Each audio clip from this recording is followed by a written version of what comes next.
अब हमको इतनी लीलाएं आती हैं मन में, और कोई आवे प्रकट करें फिर आप इधर उधर देखते मैं भूल जाता हूं। इसलिए कई बार आपने देखा होगा कथा करते करते मैं आंख बंद कर लेता हूं। क्यों? क्योंकि अब भाव कहना तो है लेकिन आप देख रहे हो उधर, तो फिर मन होता है कि अब क्या करें, आंख बंद करके सुना दो। तो दक्षिण में श्री रंगनाथ भगवान की सवारी निकल रही थी एक बार। देखो अवगुण कैसे ठीक होते हैं ये हम बता रहे हैं। तो श्री रंगनाथ भगवान की सवारी निकल रही थी, तभी वहां पर उसी नगर में एक पहलवान रहता था। उस पहलवान का नाम था धनुर्दास। बहुत बड़ा पहलवान, मल्ल पहलवान था। लेकिन उसकी पत्नी में इतनी आसक्ति थी, पत्नी से इतना ज्यादा प्रेम करता था। प्रेम करने तक ठीक होती है बात, पर आसक्ति बहुत बुरी होती है। आसक्ति कैसी होती है? दिन रात बस उसी को देखते रहना, उसके बिना जी नहीं सकते, वो कहीं चले जाए तो विचलित हो जाना, ये आसक्ति है। आसक्ति बुरी होती है। तो पत्नी में बहुत आसक्ति थी। भगवान की सब सवारी लेकर के चल रहे थे, सब लोग जय जयकार कर रहे हैं श्री रंगनाथ भगवान की। इतने में ही वो धनुर्दास सामने से निकल के जा रहा था, पत्नी के साथ जा रहा था। धूप पड़ रही थी तो छत्र लेकर के पत्नी के ऊपर चल रहा था। अच्छा, सीधी छतरी लेकर के चल रहा हो ऐसा नहीं, पत्नी सीधे सीधे चल रही है और वो उल्टा चल रहा था छतरी पकड़ करके पत्नी के आगे छांव करता हुआ। क्यों? क्योंकि चलते फिरते समय भी उसको पत्नी दिखती रहे। उल्टा उल्टा चल रहा है छतरी लेकर के। अब ये देख करके सब भगवान की सवारी तो भूल गए, सब उसी को देखने लगे और सब मजाक करने लगे। वाह भैया, ऐसा जोरू का गुलाम पहली बार देखा है, पत्नी के ऊपर छतरी लेकर के चले ये तो ठीक है, लेकिन उल्टा चल रहा है उसके रूप को निहारता हुआ। लेकिन भैया बाकी सब लोग तो हंस रहे थे उस पर, लेकिन भाष्यकार श्री रामानुज स्वामी जी महाराज, आचार्य की दृष्टि जैसी उस पर पड़ी, आचार्य ने मन बना लिया कि इसमें गुण तो है, पर यह गुण संसार में लग चुका है, यही गुण ठाकुर जी में लगाना है बस हमको। क्या गुण है? रूप देखने का, सुंदरता देखने का गुण है। रामानुजाचार्य जी ने ये गुरु का स्वभाव होता है, ये आचार्य का स्वभाव होता है। वो दोष देख करके उसको दोषी समझ के छोड़ता नहीं। जैसे वैद्य, जैसे डॉक्टर के आगे कितना भी रोगी व्यक्ति आ जाए, डॉक्टर उससे घृणा थोड़ी करता है, वैद्य उससे घृणा थोड़ी करता है। बाकी के सब लोग उसको छूने में डरेंगे, बाकी के सब लोग उसके पास जाने में डरेंगे, पर डॉक्टर उसके पास जाएगा, उसका मुंह खोलेगा, कभी कभी जीभ में उंगली भी लगा देता है, सब जगह जहां भी स्पर्श करना है करेगा। क्योंकि वैद्य के अंदर ये बात नहीं आती कि ये कैसा है। ऐसे ही गुरु का स्वभाव होता है। गुरु किसी के दुर्गुण देख करके यदि दूर कर दे तो वो गुरु नहीं होता। गुरु का स्वभाव कैसा होता है कि किसी के दुर्गुण देख करके तुरंत उसको स्वीकार करता है और उसके दुर्गुण को सद्गुण में परिवर्तन करने का प्रयास करता है। ये गुरु का स्वरूप होता है। रामानुजाचार्य जी ने देखा कि भाई पत्नी के पीछे छत्र लेके चल रहा है और वो भी उसके रूप को देखता हुआ है। गुण तो है इसमें, क्या? दर्शन का गुण है, पर संसार के प्रति लगा है। यही ठाकुर जी में लगाना है। सवारी जब पूरी हुई, रामानुजाचार्य जी ने अपने कुछ शिष्यों को बुलाया और कहा,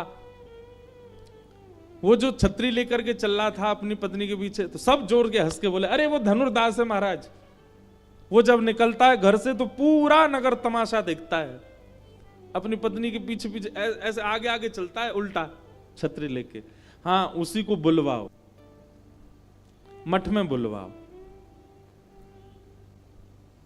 सब वैष्णव विचार करने लगे, वो इतना दोषी व्यक्ति, इतना दुर्गुण युक्त व्यक्ति, इतना कामी व्यक्ति, और आचार्य उसको मठ में बुला रहे हैं।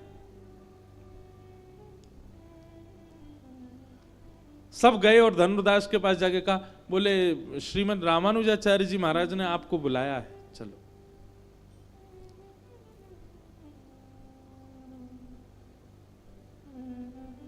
धनुर्दास बड़े भयभीत डरे हुए आए अपने, और आकर के रामानुजाचार्य जी को प्रणाम किया। बोले भगवान आज्ञा, आपने मुझे बुलाया।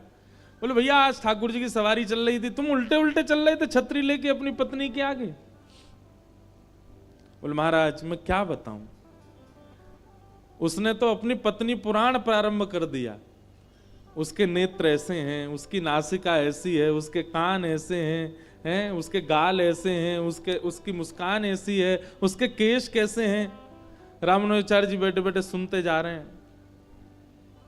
बोले इतना सुंदर उसका स्वरूप है, मैं सौभाग्यशाली मानता हूं, भगवान ने कृपा करके मुझको इस जन्म में ऐसी पत्नी दे दी। और उसको देखे मुझे लगता है कि मेरा अगला क्षण कहीं अंतिम ना हो, उससे पहले मैं उसको देख लूं, इसलिए मैं हर क्षण उसको देखता हूं। रामानुजाचार्य जी बोले सारे लक्षण भगवत प्राप्ति के हैं, बस संसार में लगे हुए हैं। रामानुजाचार्य जी महाराज बोले अच्छा अगर तुम्हारी पत्नी से ज्यादा सुंदर तुम्हारे सामने कोई आ गया तो? धनुर्दास बोला, बोले मुझे विश्वास है मेरी पत्नी से सुंदर कोई नहीं हो सकता।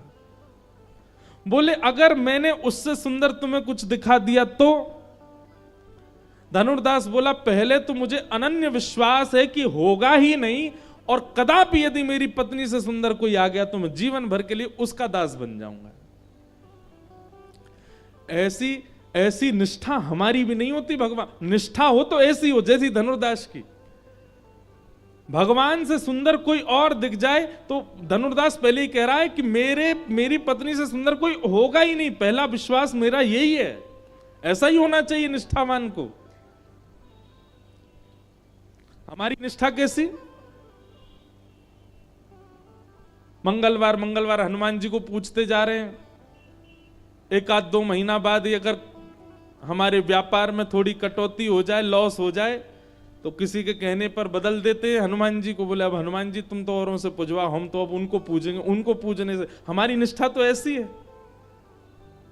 पर रामानुजाचार्य जी ने देख लिया दर्शन भी प्रधान है इसका, निष्ठा भी प्रधान है, विश्वास भी प्रधान है, बस संसार से हटा के ठाकुर जी में करना है। रामानुजाचार्य जी बोले तुम्हारी पत्नी से सुंदर हम तुमको कुछ दिखाते हैं, चलो। और लेकर के गए, और श्री रंगनाथ भगवान का दर्शन तो वो रोज ही करता था, दर्शन तो वो नित्य करता था। धनुर्दास को ले गए रंगनाथ भगवान के सामने, और रामानुजाचार्य जी ने जाकर कहा हे नाथ अब आप इसको प्रत्यक्ष दर्शन करा दीजिए अपना। आचार्य का कहना तो ठाकुर जी मान ही जाते हैं। इतने में ही पाषाण के रूप में विराजमान श्री रंगनाथ भगवान सचल शंख चक्र गदा पद्म धारण करके उसके सामने प्रकट हो गए, और प्रकट होकर के उसको दर्शन करा दिया। जैसे ही दर्शन किया, कंदर्प दर्प सुंदरताओं को भी अपने सामने लजाने वाले स्वरूप को जब ठाकुर जी ने प्रकट किया, तो धनुर्दास सदा के लिए ठाकुर जी के रूप का चकोर बन गया।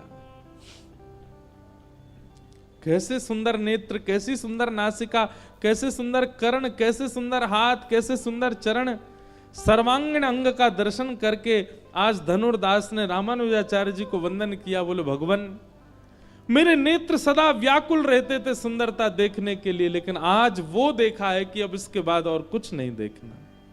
रामानुजाचार्य जी बोले देखो हम ये नहीं चाहते कि तुम पत्नी वतनी छोड़ दो, लेकिन अब बताओ पत्नी के प्रति वो भाव है जो पहले? बोले नहीं भगवान वो मेरी पत्नी है, गृहिणी है, मैं तो उसको भी लेके आऊंगा और उसको भी इनका दर्शन कराऊंगा। अब अकेले नहीं, दोनों मिलकर के केवल इनकी आराधना करेंगे। और धनुर्दास अपनी पत्नी के साथ श्री रंगनाथ भगवान का सदा के लिए शिष्य हो गया। ये गुरु कृपा होती है, ये आचार्य कृपा होती है। तो अवगुण यदि चित्त में प्रकट हुआ है, वो अवगुण बाधा बनेगा भगवत मिलन में। उस अवगुण का एक ही तरीका है कि आचार्यों के सामने कथाओं में जब आते हैं तो कथा में आकर के उस अवगुण को प्रधान रख करके कथा सुनो। मेरे अंदर ये अवगुण है, इस भाव से अब कथा सुनो। धीरे धीरे वही अवगुण ही ठीक होगा कथा से। मुझ में ये दोष है, उस दोष को प्रधान रख के कथा सुनो। आप गुणवान मान करके स्वयं को कथा सुनोगे। क्यों श्रोताओं को नीचे जमीन पर बैठाया जाता है? ताकि भीतर दीनता आवे, ताकि भीतर सरलता आवे, ताकि भीतर ये भाव आवे कि हम दीन हैं, तभी कथा समझ में आएगी। आप बुरा नहीं मानिएगा सोफा और कुर्सी पर बैठे लोग, पर कथा का विधान तो नीचे बैठ के ही है। जिनके घुटने ठीक नहीं है, जिनकी कमर ठीक नहीं है, उनको कोई बात नहीं, पर जिनके हाथ पांव बिल्कुल स्वस्थ हैं फिर भी ऊपर बैठ गए, कथा उनको कुछ कर नहीं पाएगी, वो समझ नहीं पाएंगे। कथा के लिए तो आपको दीन बनना पड़ेगा, तभी कथा आप पर अनुग्रह करेगी। बिना दीन बने, मतलब ये तो वही बात हो गई, घाट के ऊपर खड़े होके कह रहे हो गंगा जी यहीं आके नहा जाओ, गंगा जी कहेंगी नीचे आ और आकर के डुबकी लगा, गोता जब खावेगो तब तेरे ऊपर से निकलूंगी, तब तेरे पाप नष्ट करूंगी। वैसे ही कथा भी गंगा है, उसके लिए नीचे ही बैठना पड़ता है। उसके लिए दीन, नीचे बैठने का मतलब दीन बनना, नीचे बैठने का मतलब सरल बनना, नीचे बैठने का मतलब अपनी उपाधियों का त्याग कर देना। बहुत भाव है। और भैया एक बात सुनिएगा, ये 4 दिन से जो ये इतने ज्ञान के प्रसंग चल रहे हैं ना, वो इसलिए चल रहे हैं ताकि रस प्रसंग में जाओ तो कहीं उसमें आप में कोई अपराध ना बन जाए।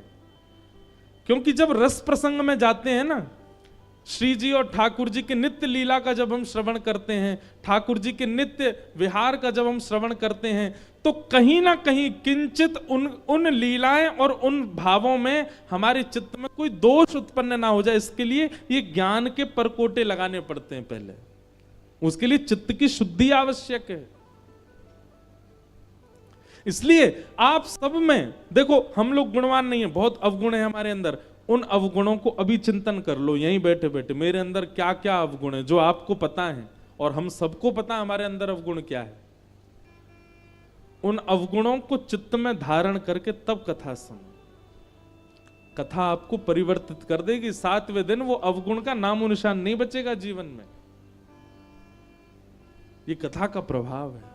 हमने कितनों को बदलते देखा कथा से, और वह बदलाव कोई ऐसा नहीं कि आप सामान्य ही रहोगे, वह बदलाव यह अनुभूति कराएगा कि श्री कृष्ण मिल रहे हैं, श्री कृष्ण अब आ रहे हैं। भीष्म पितामह ने आज वही किया, अपने प्राण त्यागने से पूर्व भगवान से कह रहे हैं कि हे नाथ, मैं जीते जी जो नहीं कर पाया, कम से कम जाने से पहले वो करना चाहता हूं। इसी के लिए मैंने अभी तक अपने प्राण बचा के रखे, मेरे रोम रोम में बाण लगे हैं। मैं चाहता तो मर जाता, इतनी पीड़ा नहीं सहता, पर इतनी पीड़ा मैं केवल इसलिए सह रहा था, मुझे अंतिम एक काम करना है जो अधूरा रह गया था, कि अपनी मति आपके चरणों में अर्पित करनी है।